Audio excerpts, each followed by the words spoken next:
Hello dear students, welcome to the Mission Development Academy. Mission Development Academy के इस target batch में आप सभी बच्चों का स्वागत है। और जैसा कि आप सभी बच्चे जानते हैं कि हम तैयारी कर रहे हैं क्लास 9 सैनिक school, military school, Navodaya school या फिर किसी भी तरह की कॉम्पिटिटिव एग्जाम की। ओके। और जैसा कि आप सभी बच्चे जानते हैं कि हम पढ़ रहे हैं साइंस, और साइंस में जो आज का हमारा चैप्टर होने वाला है वो होने वाला है चैप्टर नंबर हमारा 17, जो कि है electroplating and artificial jewellery. Okay. So आज के इस वीडियो लेक्चर में हम मेनली जो बात करने वाले हैं इलेक्ट्रोप्लेटिंग के बारे में बात करने वाले हैं और आर्टिफिशियल ज्वेलरी के बारे में बात करेंगे। ओके। आर्टिफिशियल आर्टिफिशियल जो ज्वेलरी वो जो उसका जो प्रोसेस है वो बेस्ड है हमारा इलेक्ट्रोप्लेटिंग पे। ओके। तो इलेक्ट्रोप्लेटिंग आपको समझ में आना जरूरी है। बात करें सिलेबस की, तो सिलेबस के अकॉर्डिंग अभी तक हम कंप्लीट कर चुके हैं हमारा chapter number first fossil fuel, second combustion, cell reproduction, force, sound, reflection, metal, synthetic fibre, chemical effect, 10th chapter, star and solar system, pollution, 13th global warming, 14th 15th micro organism, सब natural phenomena, calorific value हम complete कर चुके हैं। और आज का जो chapter है हमारा चैप्टर नंबर 7 इलेक्ट्रोप्लेटिंग होने वाला है। ओके। ये जो इलेक्ट्रोप्लेटिंग और जो आर्टिफिशियल एनोड, देखो फर्स्ट ऑफ ऑल आर्टिफिशियल जो ज्वेलरी वो बेस्ड है किस पे, इलेक्ट्रोप्लेटिंग पे। और इलेक्ट्रोप्लेटिंग एक केमिकल इफेक्ट है किसका, इलेक्ट्रिक करंट का। तो इसके लिए ज़रूरी क्या है, इसके लिए ज़रूरी ये है कि आपने जो चैप्टर नंबर 10 है अपना chemical effect of electric current, ये आपने अच्छे तरीके से पढ़ा हो, अच्छे तरीके से समझाओ। मैं मानता हूँ कि इलेक्ट्रिक करंट के कुछ कॉन्सेप्ट थोड़े से डिफिकल्ट हो सकते हैं समझने में, बट आपको एक बार अगर चीज़ समझ में आ गई तो आपको लाइफ टाइम दिक्कत नहीं होगी, चाहे आप 12th क्लास तक क्यों ना चले जाए। ओके। सो स्टार्ट करते हैं, बताते हैं आज की लर्निंग्स की बात करें तो आज की लर्निंग्स में हम सबसे पहले बात करेंगे इलेक्ट्रोप्लेटिंग, आर्टिफिशियल ज्वेलरी, फिर हम कुछ एग्जांपल देखेंगे और लास्ट में करेंगे क्वेश्चन प्रैक्टिस, जैसा कि हम हमेशा करते हैं। ओके। अब इलेक्ट्रोप्लेटिंग क्या है, फर्स्ट ऑफ ऑल ये एक प्रोसेस है, ओके, ये तो आपको क्लियर होना चाहिए। So the process of depositing a layer of metal unto another metal, ठीक है, या फिर अनदर मटेरियल यूजिंग इलेक्ट्रिसिटी। एक मेटल की लेयर को दूसरे मटेरियल पे डिपॉजिट कर देना, ठीक है, उस प्रोसेस को हम क्या बोलते हैं, इलेक्ट्रोप्लेटिंग। ओके। क्लियर।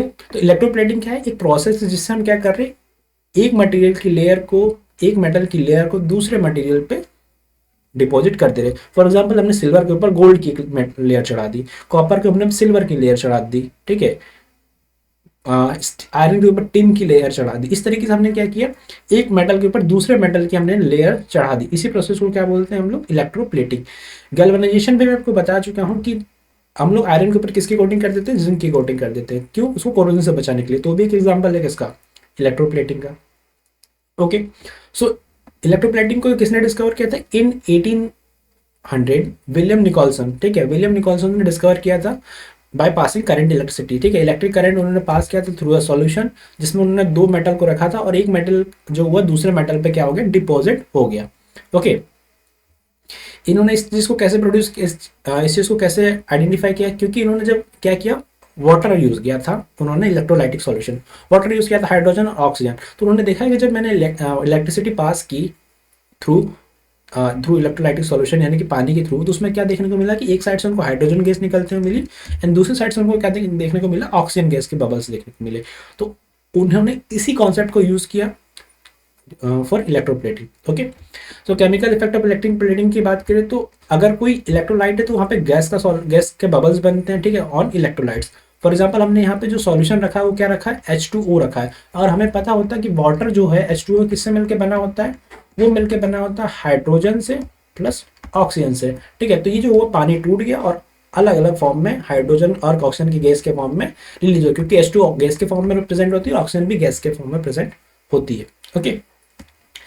ये एक इफेक्ट देखने को मिला। दूसरा इफेक्ट क्या देखने को मिला, एक मेटल दूसरे इलेक्ट्रोड पे डिपॉजिट हुआ, ये दूसरा इफेक्ट उन्हें देखने को मिला। तीसरा इफेक्ट क्या देखने को मिला, चेंज देखने को मिला इन कलर में, ठीक है, इनके कलर में उन्हें क्या देखने को मिला, चेंज देखने को मिला। ओके। तो ये तीन इफेक्ट उन्हें देखने को मिले थे इलेक्ट्रिक करंट के। ओके। तो हमें जो इलेक्ट्रिक करंट में जो चेंज, जो इफेक्ट देखने को मिला वो बात करने है मेटल डिपॉजिट और इलेक्ट्रोड्स, इलेक्ट्रोप्लेटिंग की बात करनी है। सेफ्टी नोट में देखो, जो चीज़ मैं बता रहा हूँ इससे आप प्रैक्टिकल कर सकते हैं, बट आपको अवॉइड करना है प्रैक्टिकल करने से, या फिर किसी टीचर के अंडर में आपको प्रैक्टिकल करना है, क्योंकि इसमें क्या इलेक्ट्रिसिटी इन्वॉल्व है, वाटर इन्वॉल्व है, तो इस केस में क्या हो सकता है, आपको शॉक लग सकता है। ठीक है, इसलिए आपको उससे बचना है। क्यों? क्योंकि इलेक्ट्रिकल अप्लायंसेस है।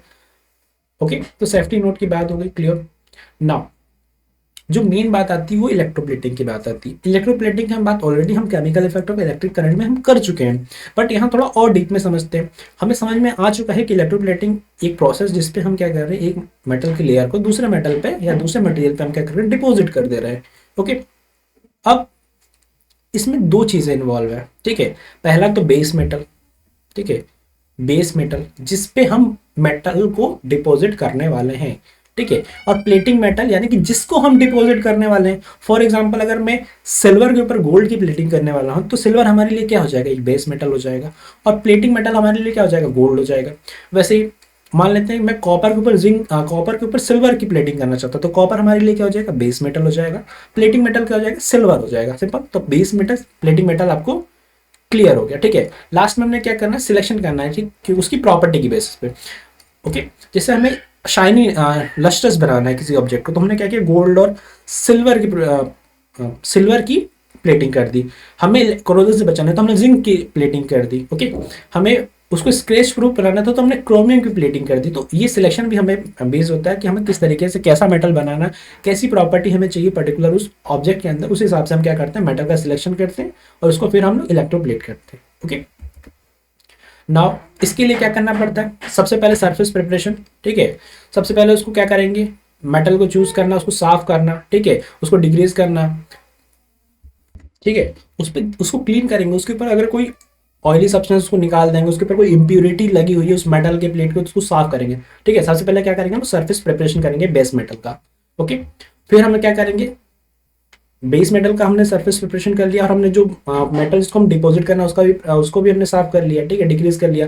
देन उसको क्या कर देंगे, हम उसको इलेक्ट्रोलाइटिक सॉल्यूशन में डाल देंगे। ठीक है, इलेक्ट्रोलाइटिक सॉल्यूशन में हम उसे डाल देंगे विद इलेक्ट्रिक करंट, उसमें क्या करेंगे, फिर इलेक्ट्रिक करंट को सप्लाई करेंगे। उसके बाद जब इलेक्ट्रोप्लेटिंग हो गई है, देन उसको क्या करेंगे हम लोग, फिर उसको साफ करेंगे। अगर उसके ऊपर कोई इंप्योरिटी तो उसको हटाएंगे। ठीक है, उसको वाटर से साफ कर दिया, फिर उसको ड्राई करेंगे, सुखाएंगे। ठीक है, उसके ऊपर लास्ट में क्या कर देंगे, प्रोटेक्टिव कोटिंग चढ़ा देंगे, जिससे वो क्या हो, जल्दी खराब ना हो। ठीक है, मेटल है तो कोरोजन होने की चांसेस है, तो उससे बचाने के लिए हम क्या करेंगे, उसके ऊपर प्रोटेक्टिव कोटिंग चढ़ा देंगे। ठीक है, चाहे वो कोरोजन से बचाना हो, उसकी शाइन को बचाना हो।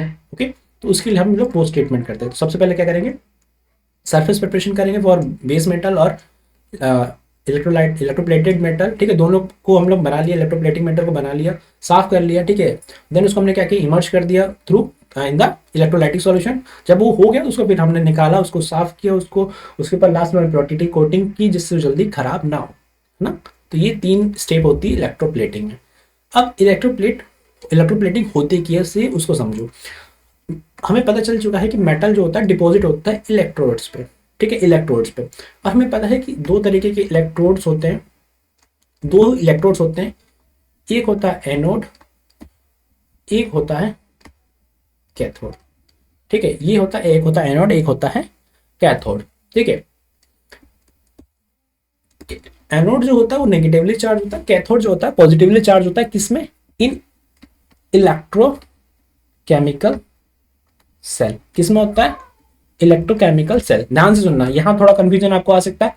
इलेक्ट्रोकेमिकल सेल में क्या होता है, जो एनोड होता है, इलेक्ट्रोकेमिकल वो सेल्स वो होते हैं जो कि इलेक्ट्रिक एनर्जी प्रोड्यूस करते हैं। ठीक है, उसमें जो एनोड होता है वो क्या होता है, नेगेटिवली चार्ज होता है, और कैथोड कैसा होता है, पॉजिटिवली चार्ज होता है। ठीक है, बट इसका टोटली अपोजिट होता है इलेक्ट्रोप्लेटेड या इलेक्ट्रोलाइटिक सेल में। ये जो इलेक्ट्रोप्लेटिंग होती है, ये जो स्ट्रक्चर बना है, इसको हम इलेक्ट्रोलाइटिंग सेल बोलते हैं। ठीक है, इसमें जो कैथोड होता है वो कैसा हो जाता है, नेगेटिव चार्ज हो जाता है। ठीक है, एनोड कैसा होता है, पॉजिटिव चार्ज हो जाता है। क्यों, क्योंकि ये एनर्जी प्रोड्यूस नहीं कर रही, ये chemical energy sorry electrical energy produce नहीं कर रही, ये क्या कर रहे हैं, केमिकल रिएक्शन कर रहे हैं। ओके, तो ये इलेक्ट्रिक एनर्जी को यूज कर रहे हैं केमिकल एनर्जी में। ठीक है, अब ऐसा क्यों हो रहा है, कैथोड यहाँ पे नेगेटिव क्यों हो गया, एनोड यहाँ पे पॉजिटिव क्यों हो गया, क्योंकि जो बैटरी हमने कनेक्ट की, देखो इलेक्ट्रोप्लेटिंग में बैटरी की रिक्वायरमेंट होती है, और हमने बैटरी में 2 टर्मिनल पढ़ा है, यही वो 2 टर्मिनल है, एनोड और कैथोड। ठीक है, अब क्या होगा, अब देखो ये जो बैटरी हमने कनेक्ट की, तो जो नेगेटिव साइड वाले इलेक्ट्रोड से जो मटेरियल कनेक्ट हुआ वो नेगेटिवली चार्ज हो जाएगा, जिसको हम कैथोड बोलेंगे, और पॉजिटिव वाले से एनोड जुड़ जाएगा, जिसको हम क्या बोलेंगे, एनोड बोलेंगे, ठीक है। पॉजिटिव टर्मिनल से क्या जुड़ गया, एक इलेक्ट्रोड जुड़ गया, उसको एनोड बोला। जो नेगेटिव से जुड़ा उसको क्या बोल दिया, कैथोड बोल दिया। अपोजिट होता है किसका, इलेक्ट्रोकेमिकल सेल का, इसका आपको ध्यान रखना है, ठीक है। अब कैथोड जो हो गया नेगेटिवली चार्ज हो गया, एनोड जो हो गया पॉजिटिवली चार्ज हो गया। अब हमें एनोड साइड पे, जो पॉजिटिव साइड पे, उस मेटल को रखना जिसको हमने को इलेक्ट्रोप्लेट करना है। मान लेते हैं हमने इसमें यहाँ पे किसको रखा, गोल्ड की एनोड को रखा। किसको रखा, गोल्ड एनोड रखा है। क्यों, क्योंकि हम गोल्ड चढ़ाना चाहते हैं, ओके। नेगेटिव साइड में हमें वो मेटल रखना है या फिर वो मटेरियल रखना जिसके ऊपर हम कोटिंग करने वाले हैं। फॉर एग्जाम्पल हमने यहाँ पे क्या रखा, मेटल कॉइन रखा, एक कॉइन रख लिया सिंपल, एक किसी मेटल का कॉइन रखा है, ठीक है। अब क्या होगा, अब हमें इसमें एक सॉल्यूशन भरना है, ठीक है। हमने इसमें क्या भरना है, एक सॉल्यूशन भरना है। और वो सॉल्यूशन किसका होना चाहिए, जो भी हमारा एनोड पे जो मेटल है उसका होना चाहिए, जिसको हम डिपॉजिट करने वाले हैं। जैसे यहाँ पे गोल्ड है तो हमें यहाँ पे जो सॉल्यूशन भरा है ये गोल्ड का सॉल्यूशन है, ओके।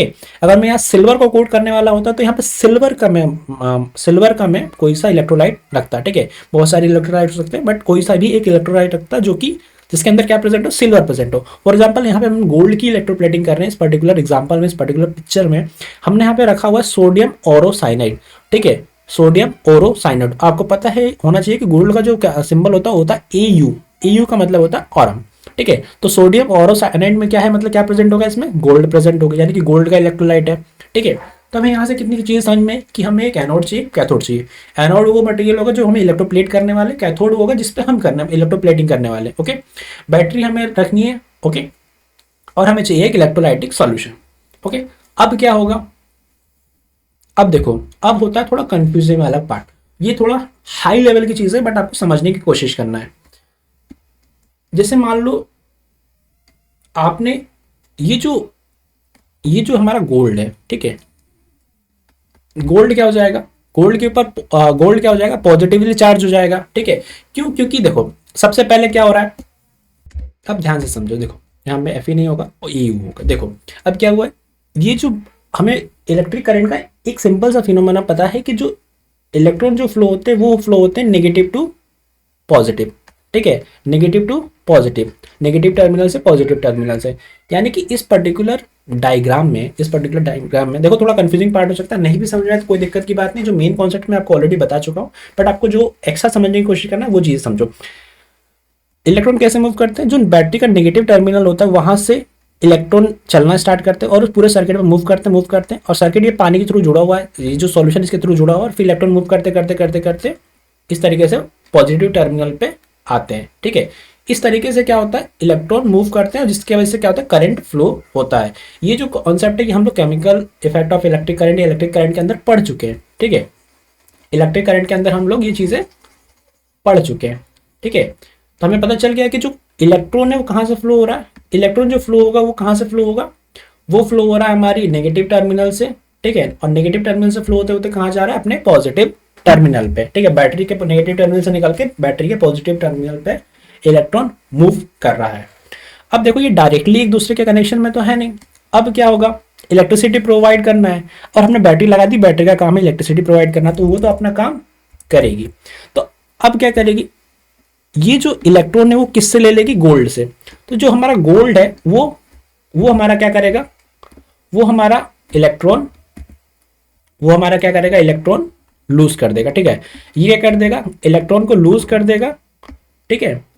इसने क्या किया, इलेक्ट्रॉन को लूज करके कैसा बन गया, पॉजिटिवली चार्ज बन गया। देखो ये थोड़ा सा हाई लेवल का कॉन्सेप्ट हो गया, क्योंकि अभी आप 8th क्लास में आपने, आई होप, मुझे नहीं लगता कि आपने इलेक्ट्रॉन, प्रोटॉन और न्यूट्रॉन के बारे में पढ़ा होगा, बट थोड़ा सा हाई कॉन्सेप्ट है। अगर आप पढ़ना चाहें तो पढ़ सकते हैं, क्योंकि मैं आपका थोड़ा कॉन्सेप्ट क्लियर करना चाहता हूँ, किस तरीके से इसका रिएक्शन हो रही है वो समझाना चाहता हूँ। बेसिकली नहीं भी समझ में आता कोई टेंशन की बात नहीं है, ओके। आप इसको स्किप भी कर सकते हैं, कोई दिक्कत की बात नहीं है। नेक्स्ट जो टॉपिक आपको उसको स्टार्ट कर सकते हैं, बट आपको अगर इसका कॉन्सेप्ट समझना है कि किस तरीके से हो रही है तो आपको थोड़ा इसको देखना पड़ेगा और समझने की कोशिश करना पड़ेगा, ओके। क्या हुआ, अब बैटरी के पॉजिटिव टर्मिनल को नेगेटिव चार्ज यानी कि इलेक्ट्रॉन चाहिए थे, तो वो इलेक्ट्रॉन उसने किससे ले लिए, गोल्ड से ले लिए, ठीक है। अब गोल्ड कैसा बन गया, जब उसने एक इलेक्ट्रॉन को दे दिया तो उसके ऊपर कैसा चार्ज आ गया, पॉजिटिव चार्ज। यानी कि उसके पास क्या हो गया, कमी हो गई। पॉजिटिव चार्ज का मतलब क्या होता है, कमी होती है। कमी हो किसकी होती है, कमी, लॉस ऑफ इलेक्ट्रॉन। किसकी कमी होती है, नेगेटिव चार्ज की। देखो यहाँ नेगेटिव की बात कर रही है इसलिए यहाँ पे पॉजिटिव चार्ज है, उल्टा चलता है कॉन्सेप्ट, ओके। अब क्यों चलता है ये मत पूछना, बाकी बहुत लंबा लेंदी जो होगा कॉन्सेप्ट हो जाएगा, नहीं समझ में आएगा कोई दिक्कत की बात नहीं। ओके, अब एयू क्या हुआ, एयू क्या हो गया, पॉजिटिवली चार्ज हो गया। ओके, अब इस चार्ज को न्यूट्रल करने के लिए, क्यों, क्योंकि पॉजिटिवली नहीं रह सकता, तो ये क्या करेगा, ये जो मेटल एयू है इस मेटल की रोड से टूट के किस में आ जाएगा, इलेक्ट्रोलाइटिक सॉल्यूशन में आ जाएगा। किस में आ जाएगा, इलेक्ट्रोलाइटिक सॉल्यूशन में आ जाएगा। अब यहाँ पे कोई मेटल का, यहाँ कोई मेटल का कॉइन है, ठीक है, कोई मेटल है, इसको क्या किया, बैटरी के नेगेटिव टर्मिनल ने इलेक्ट्रॉन दे दिया, तो ये मेटल कैसा हो गया, नेगेटिवली चार्ज हो गया। क्या हो गया, मेटल नेगेटिवली चार्ज हो गया। हमें क्या चीज समझ में आया कि गोल्ड जो होगा पॉजिटिवली चार्ज हो गया, मेटल जो हो गया वो कैसा होगा, नेगेटिवली चार्ज हो गया। अब ये दोनों आपस में रिएक्शन में आएंगे और ये जो मेटल होगा किसके ऊपर डिपॉजिट, ये जो एयू मेटल हो किसके ऊपर डिपॉजिट हो जाएगा, मेटल के ऊपर। यानी कि जो मेटल था इसके ऊपर कौन आकर डिपॉजिट हो गया, एयू, और ये जो प्लस माइनस मिलके थे इन्होंने क्या किया, बॉन्डिंग कर ली। सिंपल सा क्या कॉन्सेप्ट समझ में आया कि एक पॉजिटिव हुआ एक नेगेटिव हुआ, दोनों ने आपस में आया और उन्होंने क्या किया, बॉन्डिंग कर दी। जिसकी वजह से क्या हुआ, एयू जो होता है वो किसके ऊपर डिपॉजिट हो गया, मेटल के कॉइन के ऊपर। ठीक है, यही सिंपल सा कॉन्सेप्ट है। इसको और डीप में आप पढ़ेंगे जब आप electric chemical effect of electric current को और डीप में पढ़ेंगे, या फिर आप इलेक्ट्रिक करंट को पढ़ेंगे, उस टाइम पे आपको ये चीज़ें बहुत अच्छे तरीके से क्लियर हो जाएगा। ठीक है, जब आप सेल को पढ़ेंगे, क्योंकि सेल ही एक तरीके से इलेक्ट्रोलाइटिक सेल। ओके, तो ये था इसका फंक्शन, सिंपल सा फंक्शन था, बहुत ही सिंपल फंक्शन था। सिंपल एयू था वो क्या बन गया, एयू प्लस बन जाएगा। जो एम था उसको इलेक्ट्रॉन मिलेगा तो वो क्या बन जाएगा, मेटल आयन नेगेटिव बन जाएगा। और ये एयू और पॉजिटिव और नेगेटिव मिलकर क्या हो जाएंगे, न्यूट्रल बन जाएंगे, जिसके वजह से क्या होगा, मेटल जो होगा, एयू जो होगा किसके ऊपर डिपॉजिट हो जाएगा, एयू किसके ऊपर डिपॉजिट हो गया, मेटल के ऊपर। Okay, simple. ओके, एप्लीकेशन की बात करें तो एप्लीकेशन में हम सिंपली बहुत सारी एप्लीकेशन है इसकी। Okay, first of all jewellery making में यूज होता है। ठीक है, ज्वेलरी में कैसे, जैसे सिल्वर और गोल्ड जो होता है हम लोग इलेक्ट्रोप्लेट कर देते हैं चीपर मेटेरियल पे और उसको यूज करते हैं। ओके, इस केस में जो गोल्ड होगा वो किस पे कनेक्ट होगा, एनोड पे। ध्यान रखना जो हमेशा जो मेटल डिपॉजिट होता है वो नेगेटिव पे ही होता है, यानी कैथोड वाले पॉइंट पे ही होगा। इस चीज़ का आपको हमेशा ध्यान रखना है। Tin is electroplated on iron. Iron पे हम क्या करते हैं, टिन की कोटिंग चढ़ा देते हैं। जैसे मान लेते हैं हमने कोई कंटेनर बनाया जिसके अंदर हमें क्या रखना है, फूड को स्टोर करके रखना है। अब अगर डायरेक्टली फूड जो होगा अगर आयरन के कांटेक्ट में होगा, अगर आप लोहे के अंदर खाने को रखते हैं तो क्या होगा, अब आयरन जो होता है बहुत जल्दी ऑक्सीडाइज हो सकता है। उस केस में क्या होगा, जो आपका ऑयल है वो, आपका जो फूड है जिसके अंदर जो ऑयल है वो बहुत जल्दी ऑक्सीडाइज हो जाएगा, जिसको हमने रेंसिडिटी बोलते हैं। अब जब ये बहुत जल्दी ऑक्सीडाइज हो जाएगा तो क्या होगा, आपका खाना जो होगा बहुत जल्दी खराब हो जाएगा। इस चीज से बचाने के लिए हम क्या करते हैं, आयरन के ऊपर टिन की इलेक्ट्रोप्लेटिंग कर देते हैं। ठीक है, टिन की इलेक्ट्रोप्लेटिंग कर देंगे जिससे क्या होगा, आयरन है वो डायरेक्ट कांटेक्ट में नहीं आएगा फूड का, फूड हमारा जो होगा खराब नहीं होगा। ठीक है, कोरोजन प्रोटेक्शन के लिए भी करते हैं। जैसे हम आयरन के ऊपर क्या करते हैं, जिंक की कोटिंग कर देते हैं। तो जिंक की कोटिंग करने से क्या होगा, जिंक की कोटिंग करने से ये होगा कि जो हमारा आयरन है वो जल्दी ऑक्सीडाइज नहीं होगा, जल्दी जंग नहीं लगेगी उस पर। सिंपल। क्रोमियम की प्लेटिंग करते हैं। ठीक है, अब हम लोग क्रोमियम कार पार्ट्स पे लगा देंगे या फिर बाथ टब पे लगा देंगे, किचन बर्नर में इलेक्ट्रोप्लेट करते हैं। क्यों, क्योंकि क्रोमियम जो होता है शाइनी अपीयरेंस देता है। ठीक है, और जो भी मटेरियल होता है, जो भी मेटल होता है उसको स्क्रैच रेजिस्टेंस बना देता है, उसके ऊपर कोई स्क्रैच ना आ सके, उसको नॉन कोरोसिव सर्फेस बना देता है जिससे जल्दी उसमें ऑक्सीडेशन ना हो, जल्दी उस पर जंग ना लगे। ठीक है, सो ये कुछ एप्लीकेशन थी इलेक्ट्रोप्लेटिंग की। ओके, आगे बढ़ते हैं और बात करते हैं आर्टिफिशियल ज्वेलरी की। आर्टिफिशियल ज्वेलरी क्या होती है, देखो आर्टिफिशियल ज्वेलरी सिंपली सी वो ज्वेलरी होती है जो कि नॉन प्रीशियस मेटल से बनी होती है। नॉन प्रीशियस मेटल मतलब जैसे प्रीशियस मेटल मतलब समझ लो गोल्ड, सिल्वर, टाइटेनियम, इन सब चीज़ों के अलावा जो ज्वेलरी बनी है उस ज्वेलरी को हम क्या बोल देंगे, आर्टिफिशियल ज्वेलरी। मान लेते हैं एक ऐसी ज्वेलरी बनी जिसके ऊपर कॉपर के ऊपर हमने गोल्ड की कोटिंग की है, तो वो प्रॉपर गोल्ड नहीं है। ठीक है, वो कैसी ज्वेलरी हो जाएगी हमारे लिए, वो हमारे लिए आर्टिफिशियल ज्वेलरी हो जाएगी। ओके, आर्टिफिशियल ज्वेलरी में जो बेस मेटल यूज करते हो सिंपली आपका कॉपर होता है, ब्रास होता है, फिर स्टील होता है, एल्यूमिनियम अलॉय यूज करते हो। उसके ऊपर क्या करते हो, आप सिल्वर और गोल्ड की प्लेटिंग कर देते हो। ठीक है, वैसे तो आर्टिफिशियल ज्वेलरी में आपका ग्लास भी यूज होता है, प्लास्टिक भी यूज होता है, क्योंकि आप स्टोन्स जेम भी आर्टिफिशियल ज्वेलरी में होता है, बीड्स हो गई, पर्ल्स हो गई, ये सब क्या है, आर्टिफिशियल ज्वेलरी है। ओके, टाइप्स की बात करें आर्टिफिशियल ज्वेलरी की तो फैशन में भी हो सकती है, कॉस्ट्यूम में भी हो सकती है और इमिटेशन ज्वेलरी में भी हो सकता है। ठीक है, ये 3 टाइप है इनके यूजेस के बेस के ऊपर। ओके, मटेरियल हम जनरली कौन से यूज करते हैं, आर्टिफिशियल में हम लोग सिंपली अगर हम लोग कॉस्ट्यूम यूज़ कर रहे हैं या फिर हम लोग artificial plastic, glass, resin, base metal, ये सारी चीज़ें जो होती है यूज़ होती है आर्टिफिशियल ज्वेलरी में। देखो आर्टिफिशियल ज्वेलरी में खाली हम लोग इलेक्ट्रोप्लेटेड मटेरियल ही यूज़ नहीं करते हैं, उसके अलावा भी हम लोग यूज़ करते हैं। जैसे मैंने कहा आपको कि हम लोग स्टोन्स यूज़ करते हैं, जेम्स यूज़ कर सकते हैं, बीड्स यूज़ करते हैं। वो सब क्या है, वो सब आर्टिफिशियल ज्वेलरी का ही पार्ट है। तो आर्टिफिशियल ज्वेलरी वो ज्वेलरी सिंपली जो नॉन प्रीशियस मेटल से मिलके बनी है। ठीक है, ये सिंपल सा उसका क्लासिफिकेशन हो गया। मैं कहूँगा क्लासिफिकेशन नहीं, सिंपली हमें पता चलेगा कि क्या क्या मटेरियल हम उसमें यूज़ करते हैं। अब हम लोग इलेक्ट्रोप्लेटिंग यूज़ क्यों करते हैं आर्टिफिशियल ज्वेलरी में? देखो, फर्स्ट ऑफ ऑल उसको हम एस्थेटिक बनाने के लिए यूज़ करते हैं। क्यों? क्योंकि उससे जो ज्वेलरी होती है वो इन्हांस हो जाती है, वो बहुत ज़्यादा अट्रैक्टिव हो जाती है, बहुत ज़्यादा शाइनी हो जाती है। ठीक है, जिससे वो क्या होती है, बहुत अच्छी तरीके से दिखती है। सिंपली एस्थेटिक का मतलब आपको बहुत अच्छी तरीके से पता है। ठीक है, तो हम उसकी इन्हांस करने के लिए उसकी अपील को हम लोग सिंपली इलेक्ट्रोप्लेटिंग करते हैं। ठीक है, उसे ड्यूरेबल बनाने के लिए यूज़ करते हैं। ठीक है, जिससे वो क्या कर सके। फॉर एग्जाम्पल ड्यूरेबल का मतलब ये है कि अगर हमने कोरोजन से बचाना है, ठीक है, उसको हम किसी चीज़ से रेजिस्टेंस बनाना, तो सिंपली आर्टिफिशियल ज्वेलरी हम यूज़ करते हैं। अब कॉस्ट इफेक्टिव, अब ये तो मुझे समझाने की ज़रूरत नहीं है। देखो सिंपली क्या है, सभी लोग गोल्ड, प्योर गोल्ड नहीं ले सकते। ठीक है, तो वो लोग क्या करते हैं, सिंपली जो ज्वेलरी होती है उसके ऊपर इलेक्ट्रोप्लेटेड ज्वेलरी यूज़ करते हैं। इलेक्ट्रोप्लेटेड यूज़ करते हैं क्यों? क्योंकि वो क्या है, कॉस्ट इफेक्टिव है, मैन्युफैक्चरर के लिए भी और जो ग्राहक है, जो कस्टमर, उसके लिए भी।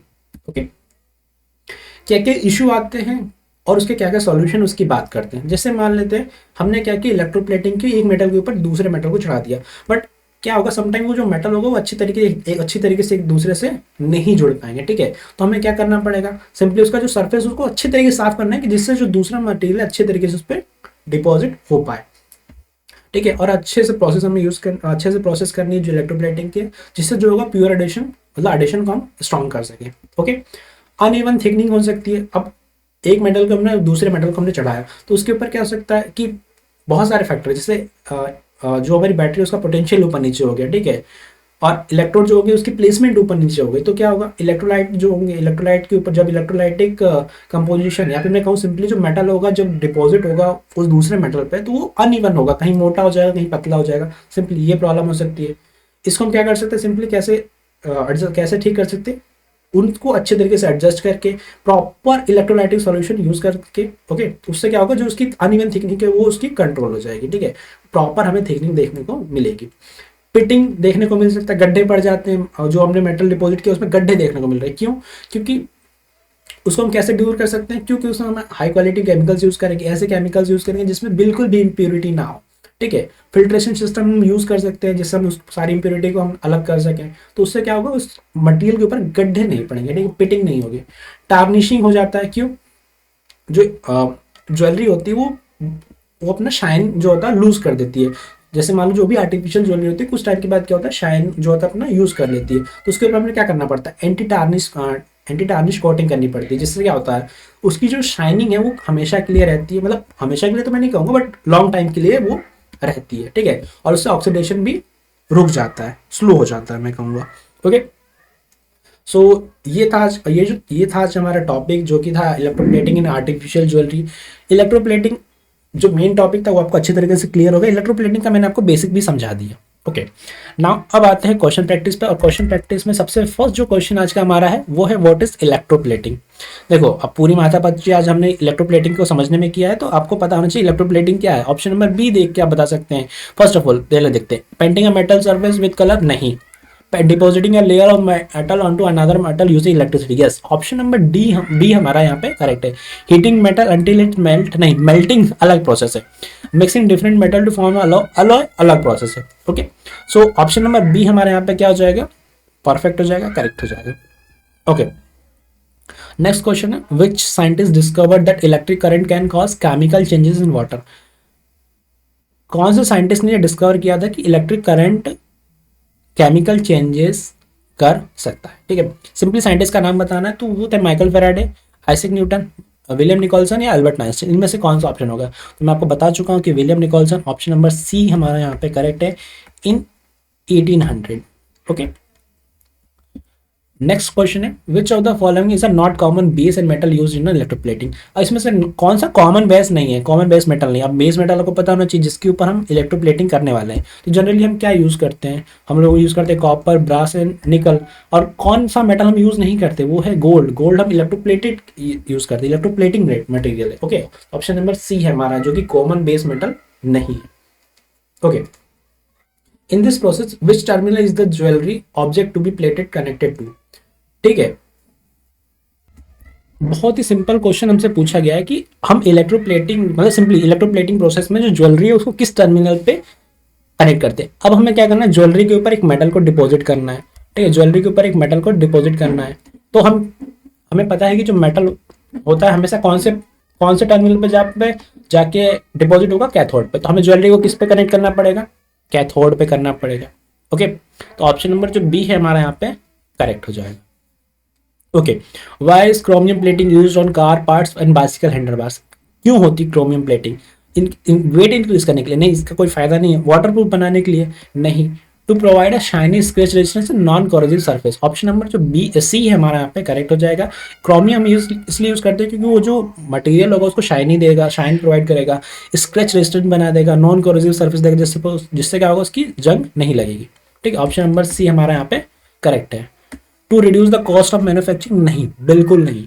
क्रोमियम क्रोमियम अगर हम ज़्यादा यूज़ करते हैं ना तो कॉस्ट ऑफ मैन्युफैक्चरिंग बढ़ जाएगी। ओके, तो इसलिए हम यूज़ नहीं करते।